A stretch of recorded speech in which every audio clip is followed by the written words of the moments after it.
بسم اللہ الرحمن الرحیم۔ السلام علیکم۔ آج میں آپ کو ایک انتہائی افسوسناک واقعہ سنا رہی ہوں جو کہ کراچی میں پیش آیا۔ ایسے لگتا ہے کہ کراچی والوں میں انسانیت ختم ہو گئی ہے۔ میں کراچی کی تعریف کرتے نہیں تھکتی تھی کہ کراچی والے اتنے اچھے لوگ ہوتے ہیں، کراچی والے ایسے خیال کرتے ہیں، لیکن آج کے اس حادثے نے مجھے رلا دیا۔ ایسا لگتا ہے کہ ہماری قوم احساسات سے عاری ہو چکی ہے۔ میں اس باپ کا سوچتی ہوں جس کا جوان بیٹا اس دنیا میں نہیں رہا تو میرا دل دہل جاتا ہے کہ اس باپ پہ کیا گزر رہی ہوگی۔ جو اس کے بڑھاپے کا سہارا تھا وہ اب اس دنیا میں نہیں رہا۔ مجھے تو اب ایسا لگتا ہے کہ کراچی میں سڑک پہ کتا مرے یا انسان ایک برابر ہے، کوئی فرق نہیں ہے۔ کراچی کے علاقے کریم آباد میں ٹریفک حادثے میں ایک نوجوان زخمی ہو جاتا ہے تو اس کو فوری طور پر ہسپتال پہنچانے کی بجائے لوگ وہاں پر ٹھہرے ہوئے بیس لوگ کیا کرتے ہیں، پہلے ویڈیوز بنانے لگ جاتے ہیں۔ ویڈیوز بنا کے جب فارغ ہوتے ہیں تو پھر اسے ہسپتال لے جایا جاتا ہے، اور جب ہسپتال لے جایا جاتا ہے تو اسے ایک ہسپتال سے دوسرے ہسپتال بھیجا جاتا ہے۔ اسی طرح اسے 4 ہسپتال میں منتقل کیا جاتا ہے اور آخر کار اس لڑکے کی ڈیتھ ہو جاتی ہے اور وہ لڑکا زندگی کی بازی ہار جاتا ہے۔ میں بس اتنا کہنا چاہتی ہوں کہ انسانیت وہاں قتل ہو جاتی ہے کہ جہاں پر کوئی انسان کسی مصیبت میں مبتلا ہو اور دوسرے انسان اس کا تماشا دیکھ رہے ہوں۔ آج کل انسان کی کوئی اہمیت نہیں ہے، بس موبائل مل گئے ہیں لوگوں کو اور ویڈیوز بنانے کے پیسے مل رہے ہیں تو لوگ یہی کام کر رہے ہیں۔ واقعہ کچھ ایسے ہے کہ کراچی کے علاقے کریم آباد میں 11 ستمبر کو ٹریفک حادثے میں ایک نوجوان زخمی ہو جاتا ہے۔ جب وہ زخمی ہوتا ہے تو لوگوں نے اسے فوری ہسپتال پہنچانے کی بجائے پہلے ویڈیوز بنانا زیادہ ضروری سمجھا، اور جب ویڈیوز بنا لی تو پھر ہسپتال کی راہ لی گئی۔ شہریوں کا کہنا ہے کہ جب اسے ایک نجی ہسپتال لے کر جایا گیا تو وہاں پر انہوں نے زخمی کی حالت دیکھ کر اسے دروازے سے ہی واپس بھیج دیا، اور پھر ضیاء الدین ہسپتال والوں نے کچھ دیر علاج کے بعد اسے عباسی ہسپتال ریفر کر دیا۔ پھر جب اس زخمی کو عباسی ہسپتال لے کر جایا گیا تو عباسی شہید ہسپتال نے اسے جناح ہسپتال بھیج دیا گیا، اور جب جناح ہسپتال لے کر جایا گیا تو جناح ہسپتال والوں نے عباسی شہید ہسپتال بھیج دیا، اور اس طرح یہ دونوں ہاسپٹلز ایک دوسرے کو اس زخمی نوجوان کو بھیجتے رہے، لیکن اس زخمی نوجوان کا علاج نہ ہو سکا، اور وہ نوجوان زخمی لڑکا سرکاری اور نجی 4 ہسپتالوں کی ٹھوکریں کھاتا رہا مگر کسی نے اس کی مدد نہ کی۔ زخمی نوجوان کے والد کا کہنا ہے کہ ہسپتالوں کے علاج نہ کرنے کے باعث میرے بیٹے کا انتقال ہو گیا ہے، جبکہ اس زخمی نوجوان کے بھائی کا کہنا ہے کہ حادثے کے بعد تقریباً 10 گھنٹے تک میرا بھائی زندہ رہا لیکن کسی نے مدد نہیں کی۔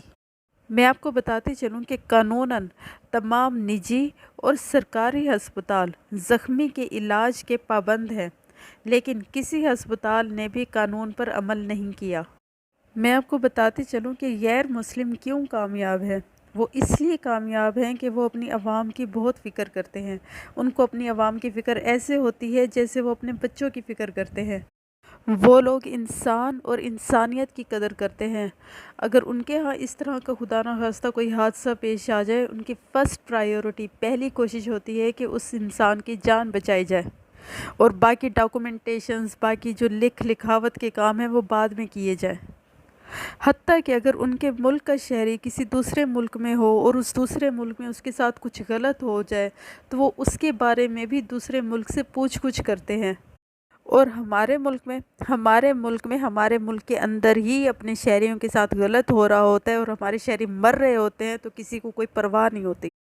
اینی ویز، اب Jinnah post graduate medical centre JMPC کے ڈائریکٹر شاہد رسول کا کہنا ہے کہ واقعے کی انکوائری کے لیے کمیٹی تشکیل دے دی گئی ہے۔ جو ہوا غلط ہوا، قابل مذمت ہے۔ ہماری ہمدردیاں متاثرہ فیملی کے ساتھ ہیں۔ شاہد رسول کا کہنا ہے کہ زخمی نوجوان کو پہلے ایک نجی ہسپتال اور وہاں سے دوسرے نجی ہسپتال لے جایا گیا، جہاں پر ابتدائی طبی امداد کے بعد انہیں عباسی شہید ہسپتال لے جانے کا مشورہ دیا گیا۔ انہوں نے کہا کہ زخمی نوجوان کا عباسی شہید ہسپتال میں زیادہ وقت لگا، اور اس کے بعد عباسی شہید ہسپتال میں CT اسکین کی سہولت نہ ہونے کے باعث مریض کو جناح ہسپتال ریفر کیا گیا۔ ڈائریکٹر نے کہا کہ جناح ہسپتال کی استقبالیہ پر موجود ہسپتال ملازم نے عیدی رضاکار سے کہا کہ ہم نامعلوم مریضوں کو داخل نہیں کر سکتے، اس لیے آپ کو ڈیوٹی پر موجود ڈاکٹر سے خود بات کرنی چاہیے۔ مگر رضاکار ڈاکٹر سے بات کرنے کی بجائے ایمبولینس وہیں سے واپس عباسی شہید ہسپتال لے گیا۔ ڈائریکٹر نے مزید کہا کہ ہمارے ملازم کی غلطی ہے، اسے ایسا نہیں کہنا چاہیے تھا، اسے اس کی غلطی کی سزا ضرور ملے گی، ہم نے اسے نوٹس دے دیا ہے، کیونکہ ہمارے ملازم کی ذمہ داری تھی کہ وہ خود زخمی نوجوان کو ڈاکٹر کے پاس لے کر جاتا۔ اچھا، میں آپ کو ایک بات بتاؤں، کچھ ہمارے قانونی پیچیدگیوں کا بھی قصور ہے۔ میرا خیال ہے جس کو گولی لگی ہو یا کوئی زخمی ہو تو اس کے لیے قانونی پیچیدگیوں میں کچھ نرمی ہونی چاہیے، کیونکہ جس شخص کو گولی لگی ہوتی ہے یا کوئی شخص زخمی ہوتا ہے تو جب تک پولیس نہیں آتی اس ٹائم تک ہسپتال والے اس شخص کو ہاتھ ہی نہیں لگاتے، اور زیادہ تر ایسا ہوتا ہے کہ کوئی زخمی ہے اگر تو اس کو لوگ لے کر ہاسپٹل جاتے ہیں تو وہ لوگ لے جانے والے بھی ڈرتے ہیں کہ کہیں پولیس ان کو ہی نہ پکڑ لے۔ بس اللہ تعالی ہم سب کو اپنی حفظ و امان میں رکھے، سب ماؤں کی بیٹوں کو سلامت رکھے، سب بیٹیوں کے والد کو سلامت رکھے، سب بہنوں کے بھائیوں کو سلامت رکھے، سب بیویوں کے شوہروں کو سلامت رکھے۔ اور اب آخر میں جانے سے پہلے ایک حدیث، ہمارے پیارے نبی صلی اللہ علیہ وآلہ وسلم نے فرمایا، راستوں میں بیٹھنے سے بچو، اور اگر تم لازمی طور پر ایسا کرنے والے ہو تو راستے کا حق دو۔ پوچھا گیا کہ اس کا حق کیا ہے؟ آپ صلی اللہ علیہ وآلہ وسلم نے فرمایا، نگاہیں نیچے رکھنا، سلام کا جواب دینا، بھٹکتے ہوئے کو راستہ بتانا۔